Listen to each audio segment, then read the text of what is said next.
મહત્વના સમાચાર મળી રહ્યા છે। નાયબ મુખ્યમંત્રી હર્ષ સંઘવી જેમણે કરી છે મોટી જાહેરાત। નાયબ મુખ્યમંત્રી હર્ષ સંઘવીએ મોટી જાહેરાત કરી છે।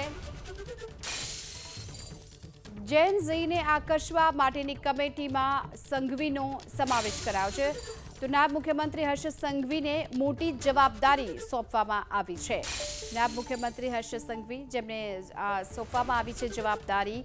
અને આપણે જણાવી દઈએ કે જેન ઝીને આકર્ષવા માટેની કમિટીમાં તેમનો સમાવેશ કરવામાં આવ્યો છે। રાષ્ટ્રીય અધ્યક્ષ નીતિન નબીનને આ નવી કમિટી બનાવી છે અને આ કમિટીમાં તેમને નવી જવાબદારી સોંપવામાં આવી છે। વધુ વિગતો મેળવીએ સંવાદદાતા હિરેન રાજગુરુ આપણી સાથે જોડાઈ ચૂક્યા છે। હિરેન, હર્ષ સંઘવીને નવી જવાબદારી સોંપવામાં આવી છે, શું વધુ વિગતો છે, શું જવાબદારી રહેશે તેમની? જો દિલ્હીની અંદર થોડા સમય પહેલા થયેલું આંદોલન અને તેને પેરેલલ અમુક રાજ્યની અંદર થયેલા યુવાનોના આંદોલનને લઈ અને કેન્દ્રીય ભાજપે હવે આ જેનઝી અને યુવાનોને આકર્ષવા માટે થઈ અને એક ખાસ કમિટીની રચના કરી છે।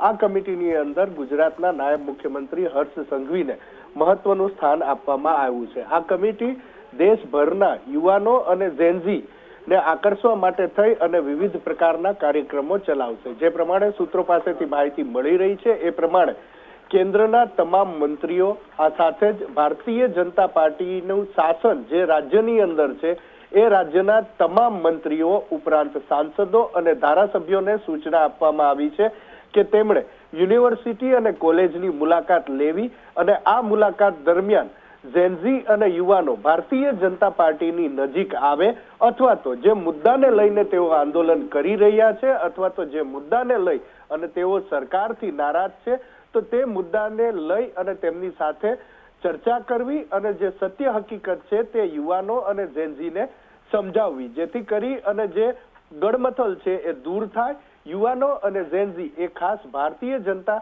પાર્ટી તરફ આકર્ષાય તેને લઈ અને આ નવી માર્ગદર્શિકા કેન્દ્રીય ભારતીય જનતા પાર્ટીએ બહાર પાડી છે અને તેનું મોનિટરિંગ કરવા માટે થઈ અને ભારતીય જનતા પાર્ટીના રાષ્ટ્રીય અધ્યક્ષ નીતિન નવીને આજ આ જેનઝી કમિટીની રચના કરી છે કે જે તમામ કેન્દ્રીય મંત્રી, ભારતીય જનતા પાર્ટીના શાસિત રાજ્યોના મંત્રી, ધારાસભ્યો અને સાંસદોએ યુનિવર્સિટી અને કોલેજમાં જઈ યુવાનો અને જેનઝી સાથે જે સંવાદ કરવાનો છે એ વિષયનું મોનિટરિંગ વ્યવસ્થિત થઈ શકે, તે કેટલું પ્રોગ્રેસ કરી રહ્યું છે, તેમાં શું સુધારા વધારા કરવાની જરૂર છે, આ તમામ બાબતોનું મોનિટરિંગ ભારતીય જનતા પાર્ટીની રાષ્ટ્રીય જેનઝી કમિટી કરશે અને એ કમિટીમાં નાયબ મુખ્યમંત્રી હર્ષ સંઘવીને અત્યંત મહત્વની જવાબદારી સોંપવામાં આવી છે।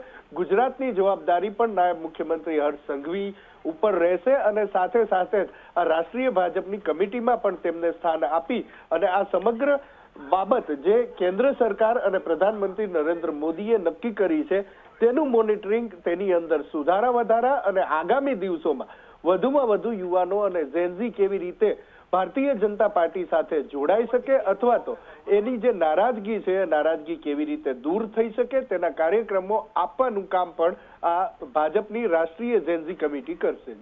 જી ચોક્કસથી આભાર આપનો આ સમગ્ર માહિતી માટે।